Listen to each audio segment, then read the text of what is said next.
Thank you. Good evening అండి అందరికీ. ఇక్కడ విచ్చేసిన మీడియా మిత్రులకి, వేదిక కలిగించిన పెద్దలందరికీ కూడా గుడ్ ఈవినింగ్. అంటే ఫస్ట్ ఎక్కడి నుంచి స్టార్ట్ చేయాలి, ఎలా స్టార్ట్ చేయాలో తెలియట్లేదు. అంటే అందరూ కామన్ కూడా అందరూ నా టెక్నీషియన్స్, నాకు తెలిసిన మిత్రులే ఉన్నారు. అబ్బూర్ రవి గారు, అంటే రవి గారు ఉంటే ఎంత ధైర్యం ఉంటుందండి ఏ కొత్త డైరెక్టర్కైనా కానీ, ఎలాంటి డైరెక్టర్కైనా కానీ. అంటే చాలా హ్యాపీగా, అంటే ఆయన ఇచ్చిన సీన్ని, ఆయన ఇచ్చిన మోడ్యులేషన్ని ఓన్ చేసుకొని హ్యాపీగా వెళ్ళిపోయి అలా షూట్ చేసేయచ్చు.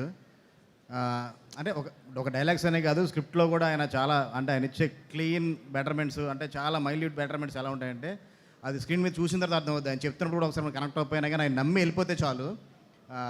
నా 2 సినిమాలు కూడా నాకు అలాగే నమ్మకం ఇచ్చారు సార్. మన జర్నీ అలా ముందుకు వెళ్తూనే ఉంటుంది. ఇంకా ఇది మనం చాలా ఈవెంట్లో చెప్పుకుంటూ వెళ్తున్నాను, ఇది నాకే బోర్ కొట్టేస్తుంది చెప్పడానికి. అలాగే ఏటర్ మా చోటకాయ ప్రసాద్, దాని కట్ ఎంత షార్ప్గా ఉంటుందో కూడా చాలా సినిమాలు చూశారు. ఇంకా ఫన్ సినిమా అంటే ఇంకెంత ఫాస్ట్ పరిగెత్తించుంటాడో కూడా మీకు అర్థమై ఉంటుంది. నెక్స్ట్ భాస్కర్ పట్ల అన్న, అదిరిపోయిందన్న సాంగ్. అంటే చాలా రోజుల తర్వాత నరేష్ గారికి అంటే ఒక మంచి బ్యూటిఫుల్ మెలోడీ సాంగ్ ఒకటి, ఆ సాంగ్లో కూడా చాలా బాగున్నారు నరేష్ గారు. సూర్య చాలా బాగా చూపించావు. నేను నరేష్ గారిని చాలా సీరియస్ మూడ్లోనే చాలా డీగ్లామరైజ్ చూపిస్తే నేను మళ్ళీ నరేష్ గారిని చాలా అందంగా చూపించావు. ఆయనతో ఎలా ఉందంటే ఇప్పుడు ఆయనతో ఒక లవ్ స్టోరీ చేయాలనిపిస్తుంది నాకు, అంత బాగా చూపించావు నువ్వు.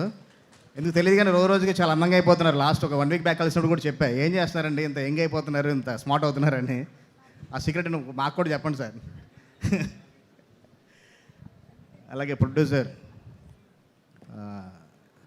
అంటే ఎంత ప్యాషనెట్ అంటే అండి, నేను చూశాను. అంటే యాక్చువల్గా మా ఉగ్రంతో పాటు స్టార్ట్ అయింది ఫిల్మ్ ఇది. మా షూట్ జరుగుతున్నప్పుడు లొకేషన్కి వచ్చి హీరో గారిని కలిసి స్క్రిప్ట్లో ఉన్న బెటర్మెంట్స్ దగ్గర నుంచి ఎలా చేద్దాం అలా చేద్దాం డిస్కస్ చేస్తుండేవాళ్ళు. సార్ మీలాంటి ప్రొడ్యూసర్స్ ఇండస్ట్రీకి చాలా అవసరం సార్. అనుకున్న బడ్జెట్ కన్నా చాలా పెరిగినా కానీ మీరు చాలా క్వాలిటీగా మీ దగ్గర నుంచి వస్తున్న ఫస్ట్ ప్రోడక్ట్ కాబట్టి ఎక్కడ కాంప్రమైజ్ అవ్వకుండా తీశారు. డెఫినెట్గా క్వాలిటీ మిమ్మల్ని నిలబెడుతుందండి. ఆల్ ది బెస్ట్ అండి, మీకు పెద్ద సక్సెస్ రావాలని కోరుకుంటున్నాను. అండ్ ఫరియా గారు, చిట్టి నుంచి సినిమాలతో పేరు ఏదో చెప్పారు, ఆ పేరుతో మిమ్మల్ని అందరూ పిలవాలని కోరుకుంటున్నాను. యాక్చువల్ నరేష్ గారికి చాలా బెస్ట్ పేరు అండి. ఇద్దరు చూస్తుంటే కనుక చాలా చాలా బాగున్నారు ఇద్దరు, సేమ్ హైట్. ఆ సాంగ్లో కూడా అంటే చాలా క్యూట్గా ఉన్నారు ఇద్దరు. డెఫినెట్గా మీకు కూడా మంచి సక్సెస్ రావాలని కోరుకుంటున్నాను.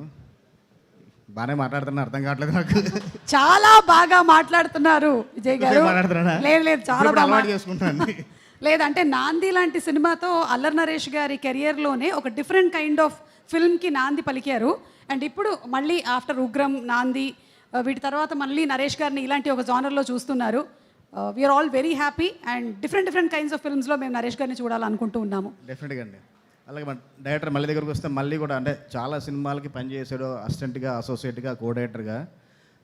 తనని నమ్మి ఇచ్చిన బడ్జెట్కి తను ఒక క్వాలిటీ ఫిలిం తీశాడు. తను మాట్లాడుతుంటే తన టైమింగ్, కామెడీ టైమింగ్ అని తన స్మైల్లో తెలిసిపోతూ ఉంటుందండి. ఆ టైమింగ్ కూడా ఇందులో బాగా వర్క్.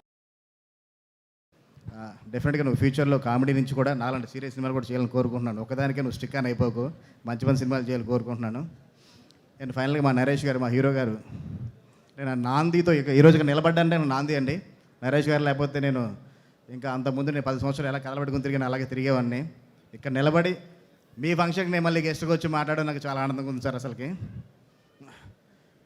అంటే చాలామంది నాంది ఉగ్రం తర్వాత చాలా నాకు ట్విట్టర్లో ట్వీట్ చేస్తూ ఉంటారు, మా అల్లరి ఉండి పక్కన పెట్టేసి నువ్వు సీరియస్ మూడ్లో తీసుకెళ్ళిపోతున్నావు, మా అల్లరి మాకు ఎప్పుడు బ్యాక్ వస్తానే. డెఫినెట్గా ఈ సినిమాతో అల్లరి నరేష్ ఈజ్ బ్యాక్. డెఫినెట్గా సార్ మీరు కామెడీ సినిమాలు చేయండి, అలాగే మాలాంటి సీరియస్ సినిమాలు చేస్తే మాలాంటి డైరెక్టర్లు కొంతమంది ఉన్నారు సార్ మీకోసం కథలు రాసుకునే వాళ్ళు. డెఫినెట్గా అంటే నేను కానీ మళ్ళీ నెక్స్ట్ మళ్ళీ మన సుబ్బు కానీ ఇలాంటి అందరం కూడా మళ్ళీ కథలతో మీదగా రావాలి. కాబట్టి ఓన్లీ కామెడీ కాకుండా మా సినిమాలు కూడా చేయాలని కోరుకుంటున్నాను. చాలా రోజుల తర్వాత నరేష్ గారు డ్యాన్స్ చూసామండి, చాలా బాగా చేశారు. ఒక 10 years బ్యాక్ సుడిగా టైంలో ఎంత క్రేజ్తో చేశారు, అంత క్రేజ్తో చేశారు. సంథింగ్ ఆ సాంగ్ రఘు మాస్టర్ చేసినట్టు, వైజాగ్ సాంగ్. అలాగే రాజాదిరాజ్ సాంగ్ కూడా మన బాను కూడా బాగా చేశాడు. డెఫినెట్గా ఈ సినిమా పెద్ద హిట్ అవ్వాలని కోరుకుంటున్నాను. Thank you all. Thank you Vijay గారు అండ్ థ్యాంక్ యూ విజయపిని గారు. ఇప్పుడు ట్రైలర్ ఆఫ్